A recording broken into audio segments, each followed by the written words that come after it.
독해 부분이 되게 원래 약했어요. 근데 유정민 선생님 수업을 듣고 나서 이 문단에서 포인트는 뭐고 핵심 키워드는 뭐고 하면서 이렇게 키워드는 그 독해력 향상하는 수업을 많이 해주셨어요. 그 부분 때문에 어떤 지문 보는 데 있어서 그 독해력이 많이 향상되었고요. 그 텍스트 자체로 풀어내는 어떤 독해 방법을 알려주셔갖고 그냥 어떤 지문이 와도 아 이건 이런 뜻이겠구나 라고 하는 부분을 익힐 수 있어서 되게 굉장히 좋았습니다. 국어 수업을 하는 데 있어서는 솔직히 글씨를 많이 쓰지 않는데 특히 유정민 선생님 수업에는 판서하는 게 많으셔갖고 저희도 모르게 이렇게 따라가면서 쓰는 부분이 많거든요. 그러면서 한번 정리되고 또 집에 가서 또 노트하면 또 정리하고 또 하는 부분이 생겨서 그 부분이 가장 좋은 것 같습니다. 수험생 여러분 반갑습니다. 해커스 패스 국어 대표 강사 유정민입니다. 저는 고려대학교 국어국문학과를 아주 우수한 성적으로 졸업하고 스카이에듀에서 온라인 강의를 했고 그 다음에 EBS에서도 온라인 강의를 했습니다. 꿈을 담은 틀, 꿈틀 잘 아시죠? 꿈틀의 연구진과 집필진으로 활동하고 있고 그 다음에 부산 지역에서는 거의 10년 전에 1,800명, 월 수강생 1,800명 수강생의 신화를 가지고 있는 실력파 강사라고 할 수 있겠습니다.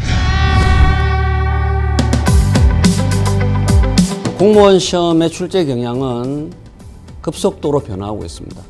이전에 단순한 단답식의 문제에서 이제는 수능식의 문제로 출제 경향이 완벽하게 변화되고 있습니다. 특히 비문학 파트의 강화 그리고 화법, 작문 같은 개정 수능에서 출제되는 문제를 국가직이라든지 지방직에서 출제하고 있고 여러분들이 아시다시피 올해 서울시는 변화된 출제 경향에 맞게 입시를 변화시키겠다, 시험을 변화시키겠다라고 공식적으로 발표했었죠. 이런 부분들은 개정된 수능에 맞는 출제 경향을 보이겠다, 선보이겠다라는 약속이기도 합니다. 공무원 시험을 준비하는 수험생들이 가장 힘들어하는 파트는 솔직히 세 개죠. 문법 파트, 그 다음에 비문학 파트, 그 다음에 한자 파트죠.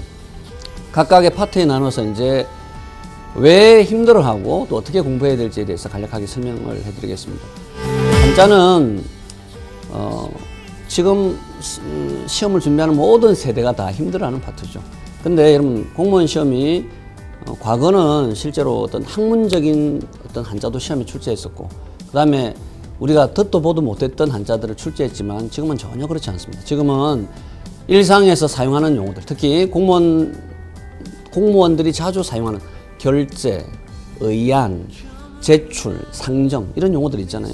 그렇게 기본적인 한자들 뿐만 아니고 시험에 나왔던 솔직하게 말씀드리면 수능에 출제됐던 한자성어라든지 공무원 시험에 출제됐던 한자성어 정도만 제대로 학습하시면 한자 공부는 전혀 힘들어할 필요가 없다라는 말씀을 드리고 싶고요.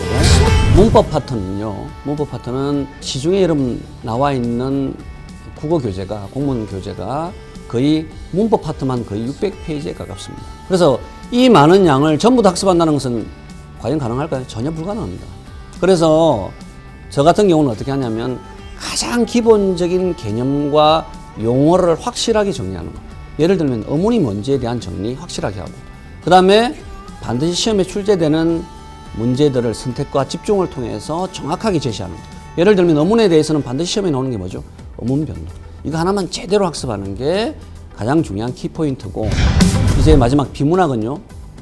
비문학 같은 경우에는 계속 시험에서 강화되고 출제 비중이 증가하고 있는데 제일 중요한 것은 시간과의 싸움이잖아요. 예를 들면 문법 같은 경우는 1분 안에 충분히 풀 수 있는 여력이 생긴다고. 공부만 제대로 해내다 보면 딱 이 문제를 딱 보면 이게 비엄하고 유엄하고 이게 된소리 되기네 이렇게 구별이 쉽게 되지만 비문학 같은 경우에는 결국 글을 정확하게 다 읽어내는 게 가장 중요하죠. 제일 먼저 글의 구성 원리부터 배워야 됩니다. 왜냐하면 우리가 여러분 고등학교 졸업한 뒤에 이렇게 시험 준비를 한 것은 거의 처음이다시피 하단 말이에요. 그러다 보니까 글을 읽어내는 속도라든지 능력이 떨어져 있는 게 사실입니다. 이것을 빨리 원위치 시키기 위해서는 아주 간결하게 글이 여러 개 문단으로 이루어져 있네. 또 하나의 문단은 또 여러 개 뭘로 이루어져 있죠? 문장으로 이루어져 있네. 한편의 글의 주제는 반드시 하나밖에 없다. 하나의 문단의 소주제도 하나밖에 없다. 당연히 소주제들은 하나의 주제를 향해서 달려가야 된다. 그래야 전체 주제가 하나가 되겠죠.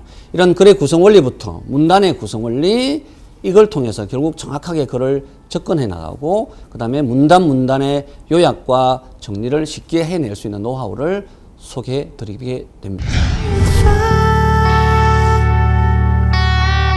다시 오늘을 시작하는 우리 공무원 수험생들, 특히 우리 해커스페이스의 강의를 듣는 수험생들에게 당부드리고 싶은 것은 오늘 여러분들에게 새로운 날의 창이 열렸습니다.